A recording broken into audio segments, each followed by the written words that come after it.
Internet, it's me again, Derica, and you are watching my YouTube channel, Derica Be America. Thank you for tuning in to my latest episode. Today I want to talk about the subject of rights. Now, everybody seems to have different definitions of what a right is, or people have things that they think they have a right to that they don't. So let's first discuss what actual rights are and what they're not. So there's two types of rights. First, we have what are known as negative rights.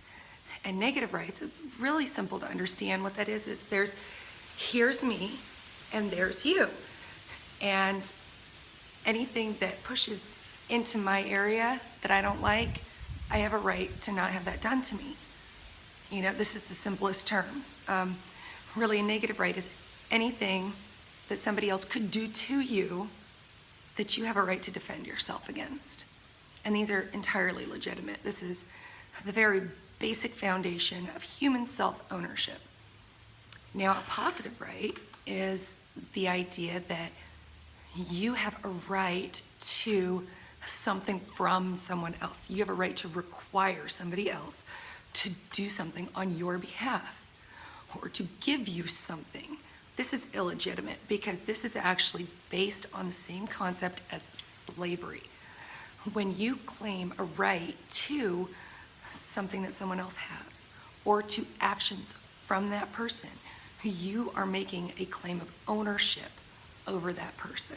This is illegitimate and it boils down to slavery.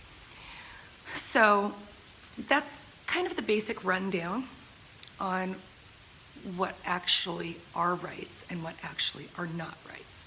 Negative rights, good. Positive rights, they don't exist.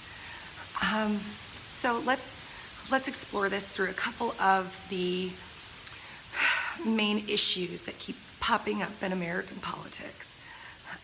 So we have freedom of speech, right? Everybody talks about freedom of speech. Some people take this too far. And they say, oh, I have a right to be heard.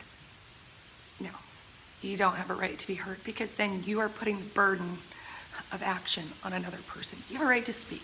You have a right to say anything you want to say. People don't have to listen to you. They don't have to agree with you. And it's just not a right. You can't make other people listen. You can't make other people hear. You can speak, they don't have to listen. Education. People say, I have a right to an education. You have a right to seek an education. You do not have a right to have it provided to you by others. You can't force someone to teach you. You can't force someone to pay someone else to teach you. That's not a right. It doesn't exist. You can teach yourself. You can ask people to teach you. You can pay people to teach you. You don't have a right to require it from another person. Healthcare, same thing. Everybody wants to say, oh, I have a right to healthcare. No, you have a right to seek healthcare. Okay? You do not have a right to require somebody else to provide it to you, either in real terms of actions that they have taken to heal you, to help you, or in financial terms. Nobody has to pay for your health care. That's not a right. Let's stop calling it a right, okay? Because it's not a right. It's a want. You want somebody else to pay for it. Or you want somebody else to essentially work for free. And that's slavery. Marriage.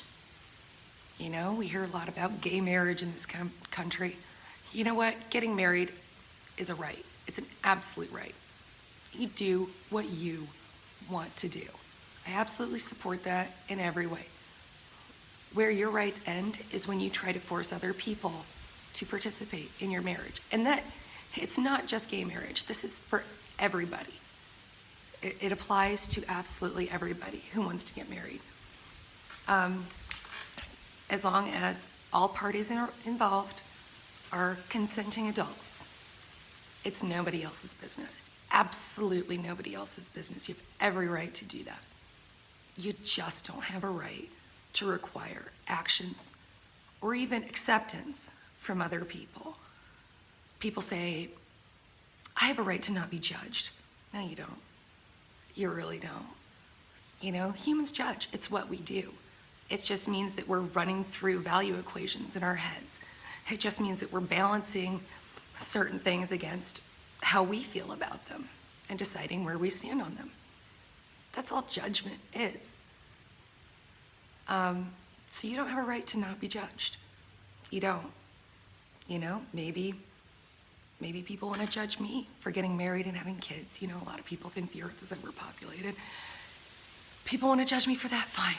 That's on you. You can judge it all you want.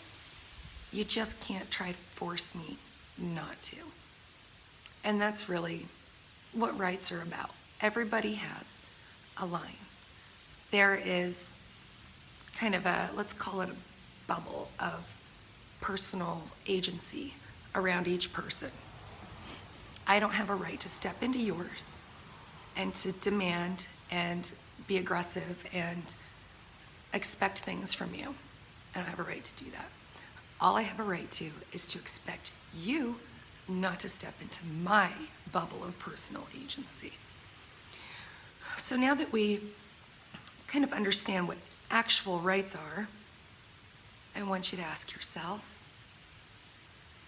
is there a single thing that the government does that does not violate human rights?